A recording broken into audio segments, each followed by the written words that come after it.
Our bodies are amazing machines, but they do have their limits. Muscles, for instance, are like the engines that power our movement. They contract and relax, allowing us to run, jump, and even just pick up a cup of coffee. But just like any engine, muscles can be overworked or stressed, leading to tears. Think of a muscle tear like a pulled muscle or a strain. It's when some of the tiny muscle fibers, the building blocks that make up the muscle, get damaged or rip. This can happen in a couple of ways. One way is like a sudden, unexpected overload. Imagine you're running and suddenly twist your ankle. That unexpected contorting motion can stretch or tear the muscle fibers in your leg. The other culprit is more like wear and tear. If you're constantly doing the same repetitive motion, like swinging a tennis racket or typing for hours on end, you can gradually stress the muscle. Over time, these tiny stresses can add up, eventually leading to tiny tears in the muscle fibers.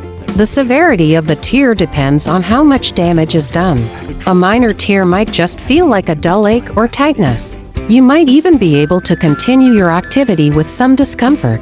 But a more serious tear can be quite painful and lead to significant swelling, bruising, and even weakness in the muscle. In these cases, it's important to rest and see a doctor to ensure proper healing and prevent further damage. Our bodies are pretty good at healing themselves, and muscle tears are no exception. The healing process is kind of like patching up a hole in your clothes. In the initial stages, inflammation kicks in, bringing white blood cells to the area to clean things up. Then, scar tissue starts to form, bridging the gap between the torn fibers. This scar tissue isn't quite as strong or flexible as the original muscle tissue, but it helps to stabilize the area and allows for healing. Over time, with proper rest and rehabilitation exercises, the scar tissue can remodel itself and become stronger, eventually getting closer to the original muscle function. This is why following the RICE principle, rest, ice, compression, elevation, and seeking professional help for severe tears is crucial.